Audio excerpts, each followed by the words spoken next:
인사하겠습니다. 잘 나오셨습니다. 성도님 얼굴만 봐도 은혜가 됩니다. 사랑하고 축복합니다. 사랑하고 축복합니다.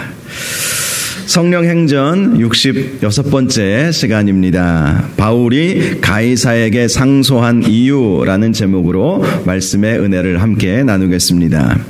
슈레시 파드마나반이라고 하는 분이 쓰신 돈에 관한 완벽한 사용 설명서라는 책이 있습니다. 물론 돈에 대한 내용을 다루겠지만 또 아주 다른 아주 중요한 이야기들이 그 책 안에 담겨져 있습니다. 그 책의 내용을 보니까 삶의 고난으로 불평해하던 한 여인과 그녀의 어머니가 대화하는 내용이 나와 있습니다. 딸은 어머니에게 자신의 삶이 너무나도 힘들고 고달프고 어렵다라고 불평을 늘어놓았습니다. 그리고 모든 것을 포기하고 싶다라고까지 말을 하게 되었습니다. 그러자 어머니는 무엇인가 깊이 생각하더니 딸을 주방으로 데리고 간 것입니다. 그리고 3개의 냄비에 물을 채웠습니다. 그리고 그 물을 끓이기 시작했습니다. 물이 끓기 시작하자 어머니는 그 냄비에 각각 당근과 계란과 커피를 넣었습니다. 그리고 한 5분쯤 계속해서 끓인 다음에 당근과 계란과 커피를 빼서 각각 다른 그릇에 담아 두었습니다. 그리고 딸에게 묻습니다. 뭐가 보이니? 딸은 어머니 당연히 당근과 계란과 커피지요 라고 말했습니다. 어머니는 다시 물었습니다. 그런데 이것들이 지금 어떻게 되었지? 딸은 대답했습니다. 그야 당근은 삶아져서 물렁해졌고 계란은 단단해졌고요. 또 커피는 깊은 향을 내고 있지요 라고 말해 주었습니다. 그러자 어머니는 말했습니다. 그래, 인생의 고난도 마찬가지란다.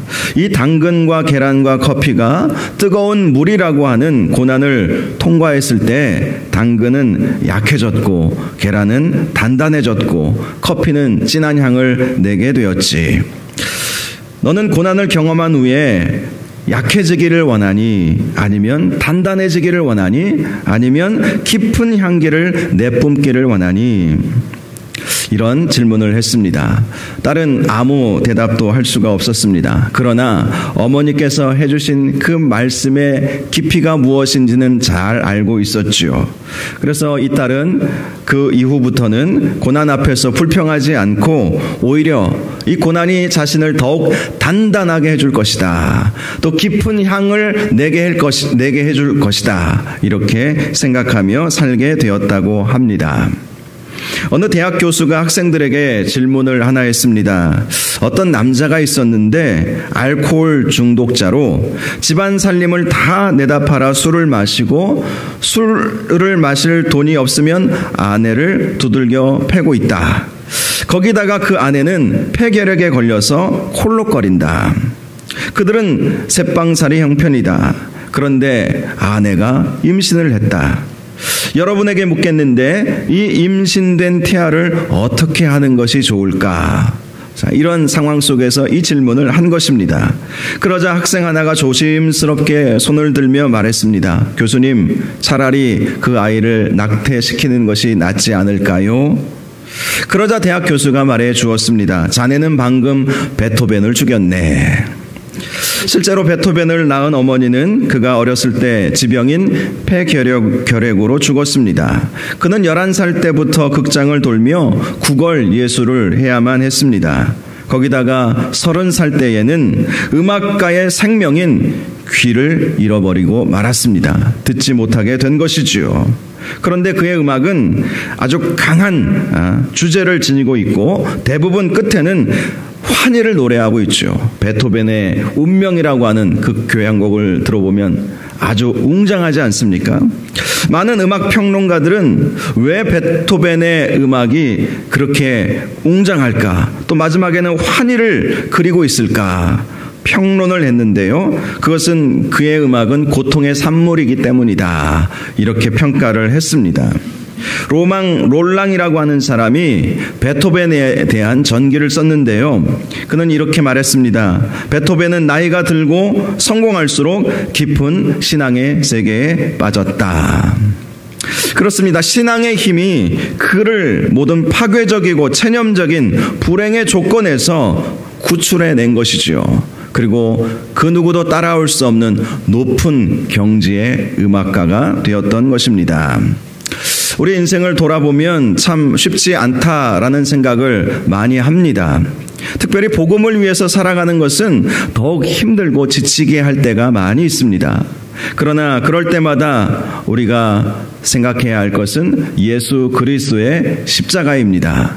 나를 대신해서 지고 가신 그 십자가의 은혜를 우리는 항상 생각하면서 우리 뒤에는 나를 대신해서 목숨까지도 아끼지 않고 바치신 예수 그리스도가 계시다는 그 믿음을 갖는 것이 굉장히 중요한 것입니다. 그런데 우리 주님은 우리를 대신해서 십자가를 지셨음에도 불구하고 또 이런 말씀을 해주셨습니다. 나를 따라오려거든 자기를 부인하고 자기 십자가를 지고 나를 따를 것이니라. 자기 십자가, 자기 몫의 십자가가 있다는 것이죠. 우리 자신의 몫의 십자가가 있다라는 것입니다. 그 십자가를 지고 따라오라는 것이지요. 주님이 십자가를 다 지셨지만 그러나 우리에게도 그 십자가를 함께 지자고 말씀을 하신 것입니다. 그렇다면 왜 주님께서 우리에게 자기 몫의 십자가를 지고 나를 따르라 라고 말씀을 하셨을까요? 그것은 우리의 삶이 참으로 힘들고 어렵기 때문입니다. 그래서 십자가 지는 영성이 있어야만 포기하지 않을 수 있기 때문인 거예요. 그래서 우리 몫에 십자가가 있다라는 사실을 우리 주님은 기억하게 하시고 그 십자가를 지고 나를 따르라. 쉽지 않지만 끝까지 주님을 따라가는 삶을 살라고 말씀해 주신 것이죠. 또 하나의 이유가 있다면 우리가 우리 몫의 십자가를 지고 주님을 따라갈 때 비로소 은혜의 삶을 살아갈 수 있기 때문입니다. 십자가의 고난이 없으면 부활의 영광도 없지 않았습니까? 십자가의 고난이 있었기에 부활의 영광이 있었던 거예요. 마찬가지로 우리의 삶에 있어서도 십자가를 지고 따라가는 그 고난이 우리를 망하게 하는 것이 아니라 부활의 영광, 하나님의 은혜의 세계로 우리를 인도하여 주신다라는 것을 우리가 기억해야 할 것이지요. 사도 바울은 그 사실을 너무나도 잘 알았습니다. 그래서 그는 예루살렘에서 환난과 결박을 당할 줄 알면서도 성령님의 음성에 순종하여서 예루살렘에 가게 되었던 것이고요. 당시 유대인들이 자신을 죽이려고 혈안이 되어 있음에도 불구하고 기회가 있을 때마다 담대히 주의 복음을 전하게 된 것입니다. 그렇게 복음 전하는 것이 자기가 지고 가야 할 십자가라는 사실을 그는 분명히 인식했던 것입니다. 오늘 말씀은 바울이 가이사랴 헤롯궁에서 지낸 지 2년 만에 새로 부임한 베스도 총독에게 재판을 받게 된 내용이 나와 있습니다. 오늘 본문 1절을 보면 베스도가 부임한 지 3일 후에 가이사랴에서 예루살렘으로 올라가게 되었다라고 말씀하고 있지요. 가이사랴는 팔레스타인을 관장하던 총독 관저가 있는 곳이었습니다. 또 당시 사도 바울이 감금되어 있는 곳이기도 했습니다. 특별히 새로 부임한 베스도 총독이 3일 만에 예루살렘으로 간 것은 굉장히 빠른 것이지요. 3일 만에 아직 정리해야 될 것도 많고 보고받아야 될 것도 참 많을 텐데 3일 만에 예루살렘으로 가게 된 것이죠. 그 이유는 당시 팔레스타인 지역의 아주 주요한 세력이 유대인들이었기 때문이었습니다. 그래서 이 베스도 총독은 예루살렘으로 가서 유대인의 주요한 지도자들을 만나고 부임 인사를 하기 위해서 서둘러서 예루살렘으로 올라가게 된 것이지요. 그런데 2절을 보면 베스도가 예루살렘에 도착하자 대제사장들과 유대인 중 높은 사람들이 마침 찾아온 베스도에게 바울을 고소하게 된 것입니다. 유대인 역사학자 요세푸스라는 사람이 있지요. 이 유대인 역사학자 요세푸스는 예수님이 이 세상에서 공생의 사역을 하셨던 시대에 현존했던 그러한 역사학자였습니다. 그의 기록에 의하면 당시 제사장은 파비의 아들 이스마엘이었다고 말하고 있습니다. 이전에 2년 전에는 제사장이 아나니아였죠. 그런데 이제 이스마엘로 제사장이 바뀌게 된 거예요. 원래 대제사장은 종신제였습니다. 원래 율법에 의하면 대제사장으로 임명이 되면 그가 죽어야 다음 제사장을 세울 수가 있었습니다. 그런데 당시는 로마 제국주의 하에 있었기 때문에 당시 유대인의 왕이라든지 총독이라든지 이런 사람들이 이 대제사장을 그냥 쉽게 바꿨던 그런 시절이었습니다. 그래서 아나니아가 이제 대제사장 직임을 마무리하고 보통 2년에서 10년까지 이렇게 임기를 두었다고 해요. 그래서 아나니아가 이제 임기를 마치고 이스마엘이 새로운 대제사장이 되었던 것이죠. 그리고 그 이스마엘과 또 그 자리에는 아나니아도 분명히 있었습니다. 이 직임을 물러났다고 해서 모든 그러한 일들을 이제 다 손을 놓는 것이 아니라 함께 중요한 일들은 논의하고, 그래서 성경을 보면 대제사장들이라고 표현을 하고 있죠. 율법에는 한 명만, 현존에 있는 살아있는 한 명만 대제사장이 되어야 했지만 당시에는 대제사장직을 역임했던 사람들이 함께 모여서 중요한 대소사를 논의했던 것이지요. 그래서 대제사장들이라고 말씀을 하고 있는 것입니다. 바로 이 대제사장들과 또 유대의 높은 관료들이 이렇게 베스도에게 바울에 대한 고소를 제기했던 것입니다. 바울을 고소한 그들은 3절을 보면 베스도의 호의로 바울을 예루살렘으로 옮기기를 청하였다라고 말씀을 하고 있습니다. 즉 가이사랴에 그대로 놔두면 바울은 로마법에 의해서 재판을 받게 되지 않습니까? 그런데 이들이 요구했던 것은 다시 바울을 예루살렘으로 데리고 와서 사내들인 공회에 세워달라는 부탁을 한 것입니다. 그 이유는 2년 전에 바울이 사내들인 공회에서 재판을 받았을 때 결론이 나지 않았기 때문이었습니다. 오히려 당시 사내들인 공회에서는 일부 바리새파 유대인들이 바울을 옹호해주는 일도 있었습니다. 그래서 이참에 베스도 총독에게 바울을 다시 예루살렘으로 불러와서 그에 대한 확실한 재판을 할 수 있도록, 결론을 내릴 수 있도록 해달라고 요청을 한 것이죠. 그런데 그들의 속셈은 따로 있었습니다. 정말 재판을 열기 위해서가 아니었습니다. 말씀을 보면 바울이 가이사랴에서 예루살렘으로 오는 길에 매복하였다가 바울을 죽이려는 계획 때문에 가이사랴 헤롯궁에서 보호받고 있는 그 바울을 이제 예루살렘으로 데리고 와달라고 부탁을 했던 것입니다. 그런데 베스도 총독은 그들의 제안을 거절을 했습니다.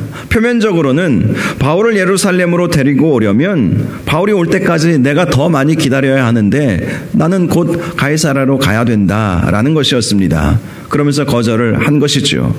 물론 그것은 표면적인 이유를 댄 것이고, 아마도 베스도는 바울에 대한 이야기를 전임자에게 다 들어서 알고 있었을 것입니다. 유대인들이 이 바울을 죽이려고 하고 있기에 이 헤롯 궁에 지금 감금해 놓고 있는 것이다. 그에게는 죄가 없었지만 유대인들을 생각해서 내가 계속해서 감금해 놓고 있는 상황이었다. 이런 정도의 정보는 듣지 않았겠습니까? 그래서 유대인들의 제안을 거절을 한 것이지요. 결국 6절을 보면 베스도는 예루살렘에서 8일 혹은 10일을 지낸 이후에 가이사랴로 가게 되었고, 이튿날 바울을 불러서 바울의 재판을 열게 되었습니다.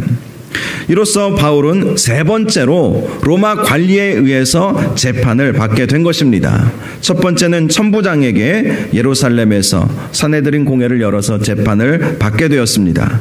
다음은 가이사랴로 가서 총독 벨릭스에게 재판을 받았죠. 지난주에 우리가 말씀을 살펴본 것처럼 변호사 더둘로를 동원해서 바울을 고소하지 않았습니까? 이때로부터 2년 전의 이야기입니다. 이제는 신임 총독인 베스도에게 재판을 받게 된 것입니다. 사실 앞에 두 번의 재판은 모두 바울에게 죄가 없음이 밝혀진 재판이었습니다. 그럼에도 불구하고 당시 로마 관리들은 유대인들의 심기를 불편해하지 않게 하려고 바울의 판결을 보류한 것입니다. 그렇게 해서 2년이라고 하는 시간이 흘러가게 되었던 것이지요. 바울이 재판장에 서자 예루살렘에서 베스도 총독과 함께 내려왔던 예루살렘의 유력한 유대인들은 여러 중대한 사건으로 바울을 고발했습니다. 중대한 사건이라고 하는 것은 사형에 해당된다라는 그러한 죄목으로 고발을 했다는 것입니다. 그런데 사형에 해당된다는 중대한 사건이 그에게 있다라고 하면서도 그에 대한 증거는 하나도 되지 못했습니다. 그러자 8절을 보면 유력한 유대인들의 고소에 대해서 바울이 변명하기 시작합니다. 유대인의 율법이나 성전이나 가이사에게나 내가 도무지 죄를 범하지 아니하였노라.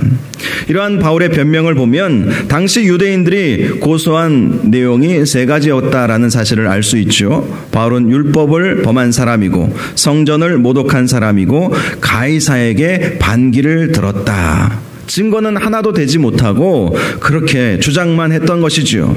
그러나 바울은 결코 나는 율법을 무시한 적이 없다. 성전을 모독한 적도 없다. 더욱이 가이사에게 반기를 들고 폭동을 일으킨 적도 없다라고 반론한 것입니다. 그러자 9절을 보면 베스도가 유대인의 마음을 얻고자 하여서 바울에게 제안을 합니다. 네가 예루살렘에 올라가서 이 사건에 대하여 내 앞에서 신문을 받겠느냐. 베스도는 사실 원고 측의 주장과 피고 측의 주장을 다 듣고 바울이 죄가 없다라는 사실을 판단했음에도 불구하고 유대인들의 마음을 얻으려고 바울을 산헤드린 공회로 보내려고 했던 것입니다. 그러나 바울은 베스도의 총독 그 제안을 받아들일 수가 없었죠. 10절과 11절을 보면 바울은 말합니다. 자신은 가이사의 재판 자리에 섰으니 마땅히 여기서 끝까지 재판을 받겠다라고 주장한 것입니다. 바울의 논점은 자기가 만일 유대인들에게 불의를 행했다면 산헤드린 공회에서 내가 재판받는 것은 마땅하겠지만 나는 유대인들에게 결코 불의를 행하지 않았다. 만약에 내가 유대인들에게 죽을 죄를 지었다면 나는 죽기를 사양하지 않겠다. 그러나 나는 결코 유대인들에게 불의를 행한 적이 없기에 유대인의 재판장인 산헤드린 공회에 가서 다시 재판받고 싶지 않다. 그러면서 로마로 가겠다. 예루살렘이 아니라 로마로 가겠다라고 주장을 했습니다. 로마의 가이사에게 상소함으로 로마에 가서 가이사에게 나는 재판을 받고 싶다라고 요구한 것입니다. 실제로 당시 로마 시민권자는 지역 행정관에게 부당한 재판을 받았다고 생각이 되면 로마 황제에게 상소할 수 있는 권리가 있었습니다. 그래서 바울은 가이사에게 가겠다라고 말했던 것이죠. 바울의 이러한 요구는 예루살렘에 가면 죽을 수도 있다는 생각 때문에 자기 목숨을 부지하고자 한 것이 아니었습니다. 로마로 간다고 해서 딱히 좋아진다라는 보장도 없었어요. 왜냐하면 로마 당시 황제는요, 악명 높은 네로가 당시의 황제였기에, 여러분 이 네로는요 기독교인에 대해서 아주 적대적인 사람이었습니다. 유대인들뿐만 아니라 기독교인들에 대해서도 아주 적대적인 사람이 당시 네로 황제였어요. 한마디로 바울이 나는 예루살렘에 있는 산헤드린 공회에 가서 재판받지 않겠다. 나는 로마에 가서 네로 황제에게 재판을 받겠다라고 말했다는 거예요. 그러니 예루살렘에 가지 않겠다라고 한 것이 자기 생명을 보존하기 위해서 그렇게 주장한 것이 아니라는 것을 알 수가 있지요. 로마에 가도 죽을 수 있는 상황이었고요. 결국 사실은 2년 동안 로마 감옥에 감금되어 있었고 잠시 풀려났지만 결국은 네로에 의해서 다시 붙잡혀서 순교당하는 일이 있지 않았습니까? 그러니 바울이 가이사에게 상소하겠다라고 하는 것은 로마로 가면 유대인들로부터 죽임을 당하지 않을 수 있다라는 생각 때문에 로마로 가겠다, 가이사에게로 가겠다라고 말했던 것이 아니라는 것이죠. 바울이 그렇게 하기로 결정한 것은 2년 전에 천부장에게 산헤드린 공회에서 재판을 받고 로마군 영내에 들어가지 않았습니까? 그때 성령님께서 바울에게 이 말씀을 해주셨기 때문이었습니다. 담대하라. 네가 예루살렘에서 나의 일을 증언한 것 같이 로마에서도 증언하여야 하리라. 사실 사도 바울은 로마에 가고 싶은 마음은 늘 가지고 있었지만 이렇게 갈 거라고는 생각하지 않았습니다. 그러나 그가 성령님께서 해주신 말씀이 있었기 때문에 로마로 가서 죄인 신분으로 가게 된다면 필히 네로에게 죽을 수도 있다는 사실을 알고 있었지만 그럼에도 불구하고 로마에서도 증언하여야 된다라는 이 말씀에 순종하기 위해서 사도 바울은 로마로 가겠다, 가이사에게 상소하겠다라고 그렇게 요구를 한 것입니다.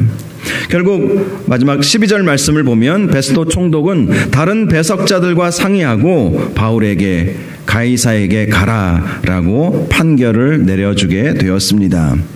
이것이 오늘 본문의 내용입니다. 얼마 전에 어떤 사회학자가 쓴 글을 보니까 이 세상 사람들은 이 세상에서 종종 우연히 일어나는 그러한 일들이 있지 않습니까? 그러한 우연히 일어나는 일에 대해서 세 사람의 이름을 따서 부르고 있다는 것을 알게 되었습니다. 저는 원래 하나만 알고 있었거든요. 혹시 머피의 법칙이라고 들어보셨습니까? 머피의 법칙. 이 머피의 법칙은 1949년 미군 대위 에드워드 머피가 한 말 때문에 이 머피의 법칙이라는 말이 등장하게 되었다고 합니다. 에드워드 머피는 이런 말을 했습니다. 어떤 일을 하는 데에 대해는 여러 가지 방법이 있고 그 한 가지 방법이 재앙을 초래하게 된다면 누군가는 꼭 그 방법을 쓴다. 자, 이 말의 의미가 무엇입니까? 어떤 사람들은 꼭 안 좋은 일만 택해서 그 일을 경험하게 된다는 그런 말을 한 것입니다. 예전에 머피의 법칙이라고 하는 그러한 노래가 있었죠. 그 내용을 보면 소개팅을 갔는데 다 괜찮은데 한 여자만 뚱뚱했답니다. 그런데 하필이면 그 뚱뚱한 여자가 자기 짝이 된 거예요. 이게 머피의 법칙인 거예요. 잘 안 되는 거죠. 뭘 해도 잘 안 되는 거예요. 오랜만에 모처럼 시간을 내서 동네 목욕탕에 갔는데 하필이면 정기 휴일이었습니다. 어쩔 수 없이 목욕탕을 돌아섰는데 그때 자기가 좋아하던 여자가 자신의 그 꼬질꼬질한 모습을 보게 되었다는 거예요. 뭘 해도 안 되는 것이 머피의 법칙이죠. 어떤 사람은 열심히 시험 공부를 했는데 그만 실수로 한 페이지를 놓치고 공부를 끝냈어요. 그런데 시험 문제가 다 거기서 나온 것입니다. 얼마나 황당하겠습니까? 공부를 안 한 것도 아니에요. 그런데 끔찍한 일들이 벌어지는 것이죠. 이런 머피의 법칙이라고 하는 법칙이 있다고 해요. 그런데 이 머피의 법칙과 반대되는 법칙에 대해서도 말해 주었습니다. 일명 셀리의 법칙이라고 합니다. 이 셀리의 법칙은 분명히 잘 안 될 것 같은데 신기하게도 일이 잘 풀린다는 것입니다. 어떤 대학생이 정말 바쁘게 살다 보니까 또 열심히 아르바이트도 열심히 하다 보니까 또 생활비도 마련해야 돼서 시험 공부를 제대로 못했어요. 그런데 어쩔 수 없이 시험 시간 전에 그래도 교재라도 살짝 보고 시험이라도 봐야 되겠다라고 슬쩍 본 데서 시험 문제가 다 나온 것입니다. 얼마나 행운입니까? 앞에서 말씀드린 머피의 법칙이라는 그 노래 가사와 비교해 보면 소개팅에 갔는데 다 못생겼는데 한 명만 예쁜 거예요. 그런데 그 한 명이 내 짝이 된 거예요. 동네 목욕탕에 가서 정말 깨끗이 씻고 나왔는데 그 꽃단장한 자기 모습을 마침 자기가 좋아하던 여자친구가 본 거예요. 그래서 그 여자친구의 눈이 뿅 이렇게 가게 된 것이죠. 자, 그런 것이 이제 셀리의 법칙이라고 그렇게 설명을 합니다. 우연히 일어나는 일들이지만 어떤 사람은 안 좋은 일만 계속 일어나고 어떤 사람은 좋은 일만 계속 일어난다는 것입니다. 그런데 또 이런 법칙이 있다고 말을 합니다. 일명 줄리의 법칙이라고 합니다. 줄리의 법칙은 바라고 원하던 일들은 뭐라고 설명할 수 없는 초자연적인 일들에 의해서 결국은 이루어지더라 라는 것입니다. 예를 들어서 학창시절에 정말로 짝사랑했던 여자친구가 있었는데 그때는 그 사랑을 이룰 수가 없었습니다. 그런데 나중에 어엿한 사회인이 되어서 결혼할 나이가 되어서 선을 보러 나갔더니 그 자리에 내가 짝사랑했던 그 여인이 앞에 와 있는 거예요. 그래서 그 여인과 결혼을 하고 사랑을 이루게 되었다라는 말도 있습니다. 또 사고 싶은 물건이 있었어요. 그런데 마침 품절이 된 거예요. 언제 그 물건이 다시 나올지 아무도 몰랐습니다. 그런데 그렇게 갖고 싶었던 그 물건을 친구가 자기 생일 선물로 준 것입니다. 얼마나 좋은 행운입니까? 지식백과사전을 찾아보니까 이 줄리의 법칙에 대해서 행운은 우연히 찾아오는 것이 아니라 마음속으로 끊임없이 바라던 일들이 현실로 나타나는 일종의 경험 법칙이다. 이렇게 설명을 해 주었습니다. 바라던 일들이 염원하면 바라면 결국은 이루어지더라. 이런 경험에 의해서 이 줄리의 법칙이 나오게 된 것이지요. 자, 우리 그리스도인들은 어떤 법칙으로 이 세상을 살아가게 될까요? 사실 머피의 법칙이나 셀리의 법칙이나 줄리의 법칙 다 아닙니다. 우리 그리스도인은요, 하나님의 법칙으로 사는 인생임을 꼭 기억할 수 있기를 바랍니다. 하나님의 법칙. 하나님의 법칙이 무엇입니까? 뭘 해도 안 되는 인생을 하나님께서 역사를 주관하셔서 결국은 잘 되게 해주시는 법칙인 것입니다. 물론 때로는 내가 원하는 일들이 다 이루어지지 않을 때도 있습니다. 그러나 하나님은 합력하여 선을 이루어 주셔서 결국 내가 안 좋게 생각하게 된 것도 다 좋은 방향으로 우리 하나님께서 만들어 주신다는 것입니다. 이런 하나님의 법칙으로 우리는 이 세상을 살아가고 있다는 사실을 기억해야 한다는 것이지요. 세상 사람들은 어떤 일들이 우연히 일어난다고 생각하지만 그렇지 않다는 것입니다. 하나님의 법칙은 하나님의 필연의 법칙이에요. 우연히 일어나는 일은 하나도 없습니다. 하나님은 합력하여 선을 이루어 주신다라는 믿음을 갖는 것이 너무나도 중요하다는 것입니다. 그래서 우리는 날마다 우리를 선하게 인도하여 주시는 하나님을 끝까지 믿고 하나님의 음성에 순종하며 하나님의 손에 이끌려서 살아가는 것이 너무나도 중요한 것입니다. 오늘 말씀의 제목이 바울이 가이사에게 상소한 이유 아니겠습니까? 그 이유가 무엇이었겠습니까? 바울이 가이사에게 상소한 것은 예루살렘에 가면 죽을 수도 있다라는 이유 때문이 아니었다는 것이죠. 로마로 가도 가이사에게 죽을 수도 있었어요. 그리고 실제로 그때는 아니었지만 나중에 몇 년 후에 더 이후에는 네로 황제에 의해서 실제로 죽임을 당하지 않았습니까? 그럼에도 불구하고 바울이 가이사에게 상소한 이유는 신실하신 하나님을 믿었기 때문이죠. 비록 내가 가이사에게, 로마 황제에게, 네로 황제에게 갈지라도 하나님께서는 반드시 선을 이루어 주실 것이다. 하나님께서 나에게 주신 말씀이 있기 때문에 그 말씀을 우리 하나님은 반드시 이루어 주실 것이다. 그 믿음 때문에 바울이 가이사에게 상소한 거예요. 가이사에게 상소하면 내 생명을 보존받을 수 있을 것이기 때문에 상소한 것이 아니라는 것입니다. 로마 시민권자이기 때문에 그 시민권을 충분히 발휘해서 지금의 위기를 모면하고자 하는 그 마음이 전혀 없었다는 거예요. 모든 것은 하나님의 손 안에 있고 하나님은 역사를 주관하신다는 사실을 믿었기 때문에 하나님은 합력하여 선을 이루어 주실 것이다 라는 확신 때문에 가이사에게 가겠다고 말을 했던 것입니다. 결국 하나님은 하나님의 선하심을 이루어 주셨지요. 사도행전 28장 가장 마지막 절에 이렇게 말씀합니다. 하나님의 나라를 전파하며 주 예수 그리스도에 관한 모든 것을 담대하게 거침없이 가르치더라. 담대하게 거침없이 로마에 가서도 하나님께서 바울에게 주신 그 말씀, 로마에 가서도 증언하여야 하리라. 그 말씀을 하나님께서는 신실하게 이루어 주셨다라는 것이죠. 물론 로마로 가는 그 과정 속에서도 참 힘들고 어려운 일들이 분명히 있었습니다. 유라굴라 광풍을 만나서 정말 배가 파손되어서 죽을 고생도 했지만 결국은 하나님은 하나님의 뜻을 이루어 주셨던 것을 사도행전 말씀은 우리에게 증거해 주고 있는 것입니다. 우리의 인생 속에서도 이렇게 하나님께서는 합력하여 선을 이루신다. 비록 우리에게 당장은 좋지 않은 것처럼 느껴질지라도 하나님은 그러한 일들을 완전히 전화위복시켜 주시고 바꾸셔서 하나님께서 원하시는 일을 이루어 가신다는 그 믿음을 항상 가지시기를 바랍니다. 그 믿음이 결국은 우리를 절망치 않게 하고 다시 일어설 수 있도록 만들어 주는 것입니다. 그러한 믿음의 삶, 하나님의 법칙으로 사는 저와 여러분들 되시기를 주님의 이름으로 축원합니다. 오늘 이 시간 우리 함께 찬양하고 기도하는 시간을 갖기를 원하는데요. 오늘 말씀의 내용과 아주 잘 맞는 가사인 것 같습니다. 우리 하나님은 내가 기도한 것보다 더욱 응답해 주시지요.